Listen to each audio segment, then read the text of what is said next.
Hey everyone, welcome to Mike's Monthly Review number 2, episode 2 of 4 probably. Yes, so... You're a mini-series. Yes. Hello, true comic book readers out there. I am Mike, and as my brother Chris said, who's behind the camera, welcome to Mike's Monthly Review number 2. Gee, why don't you put the camera this close for me? I don't know. Oh, okay. Alright, but anyway, in this... and yes, I'm working the camera. Yes. In this episode video number, I am going to be reviewing all the comic books that came out of March 2012. Before I get into that, there were, however, 3 comic books that came out of February 29th, which I want to throw out there.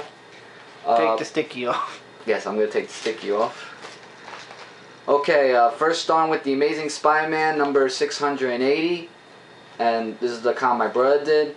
Now I know why you go a little bit further back. Yes. I've read this comic book. Basically, Spider-Man's going into space because J. Jonah Jameson's son has been, there was something wrong that was going on in space. I like the teamwork of Spider-Man and the Human Torch from the Fantastic Four. They do great teamwork. Humorous, hilarious. Humorous and hilarious indeed. The ending part where they have to fight these robotic spiders and stuff like that, I thought that was a good cliffhanger for this story. Very good, recommended to get this, and as it says, the galaxy's greatest superhero. I never even noticed that one. Yeah, I know. It's really good and #1 favorite superhero. Enjoyed reading it, and yeah. Okay, and actually before we got into The Amazing Spider-Man, this is 679.1 actually. This story involves Morbius, who's in this, and there's some great artwork I like to show in this comic book. I love the cover. The cover is absolutely... But it's a .1 that wasn't needed. All it did was explain Pete's career up in Horizon Labs up to this point, and you're gonna get up to issue 682 where at Earth's End starts, and that's where he actually does more of a recap. Morbius, right there. Higher. Right there. Higher. There you go. Yeah. And the whole scene goes on there where he is trying to, Morbius is trying to find a cure for monsters and everything, and lots of controversy happens, and the fight scene. There's a kid that helps him out as well, what's his name, Uatu, U-A-T-U, I don't know how you pronounce it. He helps him out in the fight with Morbius, and Spider-Man won that one, and then in the end of this, and I'm going to do some spoilers here and there, the ending, Doc Connors, the Lizard. Yeah, that's probably going to happen after Earth's End. Yep. And it was a great issue. Or End to the Earth. End to the Earth. I keep screwing that title up. But yeah, but this one doesn't really interlock with this, so that's why I reviewed this before this, so both are really good reads, and you should pick those up. Okay, we go into now DC Hawk and Dove, number 7, where we meet a new villain called the Hunter. Kind of ironic, Kraven the Hunter from Spider-Man. I thought that was a little weird. So, in this issue, Hawk and, Hank and Dawn, they have a little talk with each other.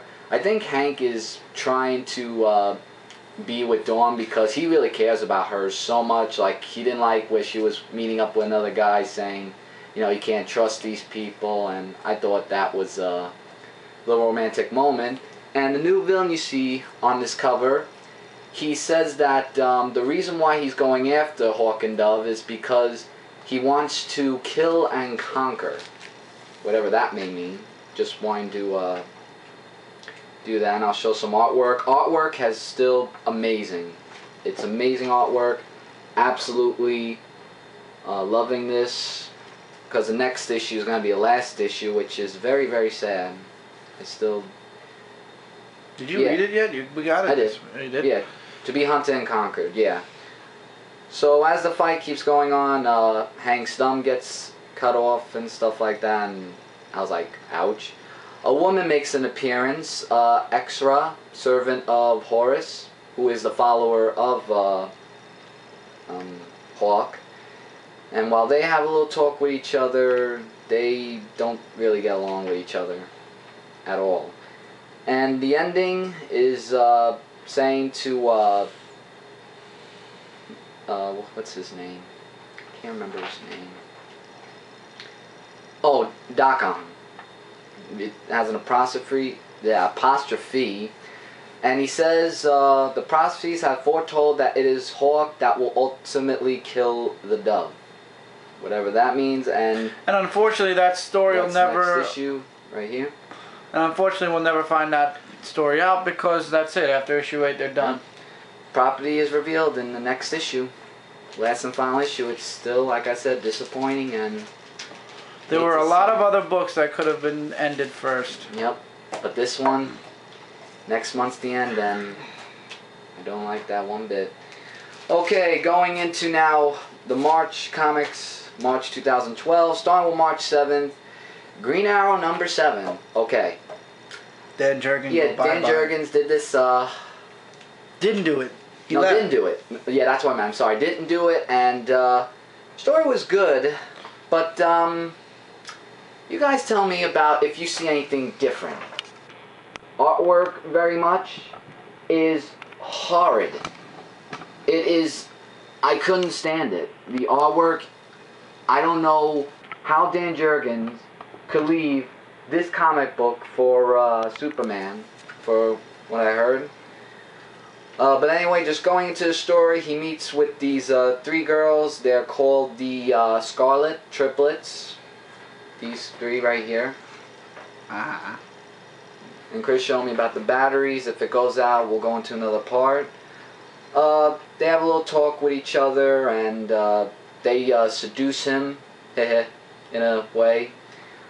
But then they got his jet and crashed it, so therefore I knew they were gonna betray him, because they create all these arrows and stuff like that, and he's like, wow, it's so amazing, everything. And they crash his jet, which some people think that he's dead, Emerson, who I do not like at all. And Naomi says if Emerson finds out that Oliver Queen is dead, he takes over. And since I don't like Emerson, I don't want that to happen. So the next part 202, A Rope, A Dope, which is the next part of this, right there. So yeah, like I said before, guys, not too with the artwork, but it's a good story. I miss Dan Jurgens already, but then again, he went to Superman. Yeah, so if you could ignore the artwork and like the story, I'd say pick it up. It's not really that bad. Okay, March 14th, we're going into first the XMen Legacy number 263. Cyclops' team comes to help Wolverine's team fight the big boss. I can't remember his name. What's his name?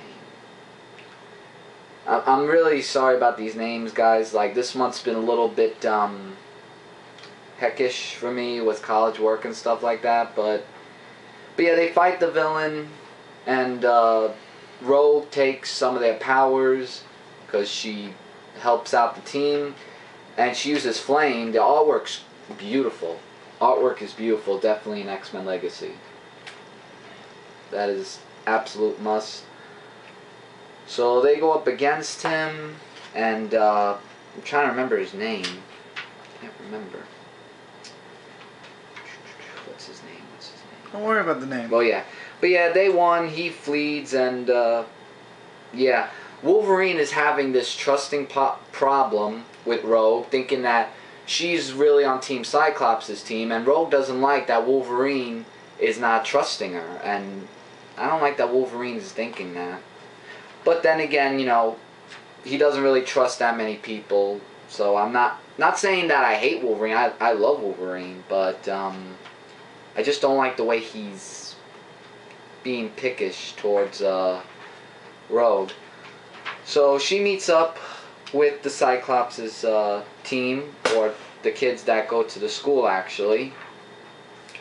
And spoiler for the ending page, the woman at the end of the page, right here, from the villain we see on this page, saying it's not finished yet. Right there.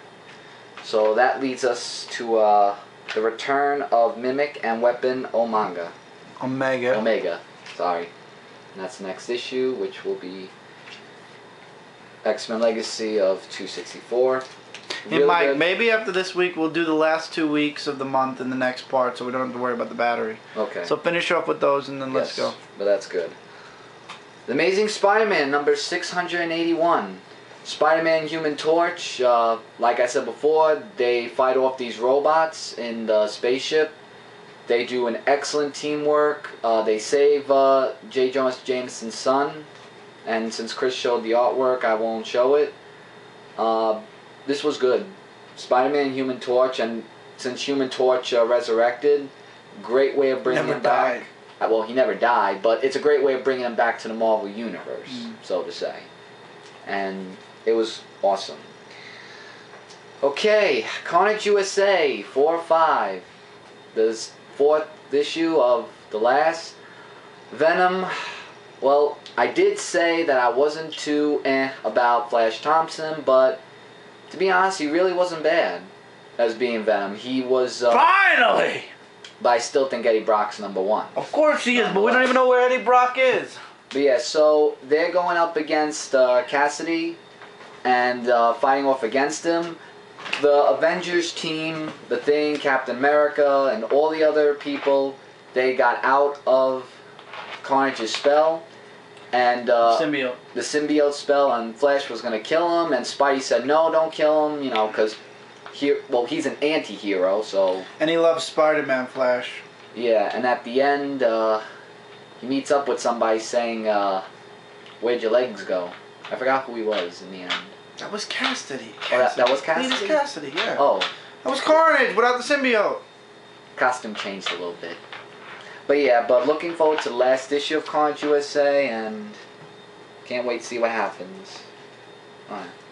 Okay, The Punisher #9. Still missing his eye, huh?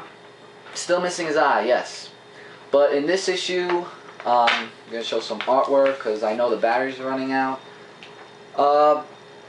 Of course, the guy Chris, which is his name, Punisher outsmarted him, saying, you actually think you weren't going to get me there, because his friend Stephanie wanted him to kill him as an objective of the murder that happened back 2 issues. Yeah, here's some artwork. Still, I like the white suit, but I wish he would get his eye fixed already, for God's sakes. Yeah, but still going strong.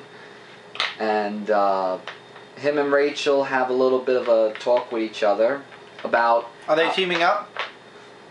Well, I'm going to show that as a spoiler. But they're talking about how they both were in the Marines and how... So he has a sidekick now. Well, from the bottom panel here where he's saying we're going to war,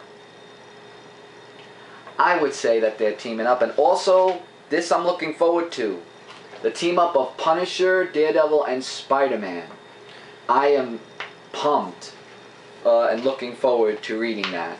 So am I. And so is Chris. Okay, and this one, Book of the Month. And I'm saying Book of the Month. The Ray 4 of 4. The way they ended it was awesome. He fights with the villain, and he was saying the reason why he's doing all the Ray came back to life, so to say, because of the sun. The way the villain said that the reason why I'm doing this is because his father thought he was a failure and everything, and the Ray said, you're not a failure. I thought that moment of how a hero could talk it over with a villain who really wasn't a villain, just looking for revenge, just said Book of the Month right there. Let me show some artwork. Yep.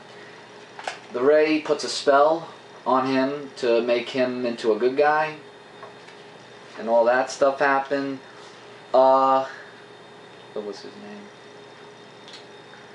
Oh yeah, Lucian went back to his girlfriend's parents and started over, where he doesn't have to act like an Indian, just act like himself. And that's a message: always be yourself, never be someone you're not.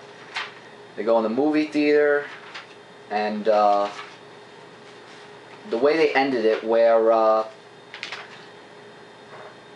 what's his name? The guy from Homeland Security wants him to work with him to protect and everything, and from the ending picture right here was a definite yes. But yes, book of the month. Even though it's sad to know that was a mini-series in all 4 parts, if you haven't picked up all 4 parts of the Ray, you must buy it. It is amazing, and this ending part, book of the month of March.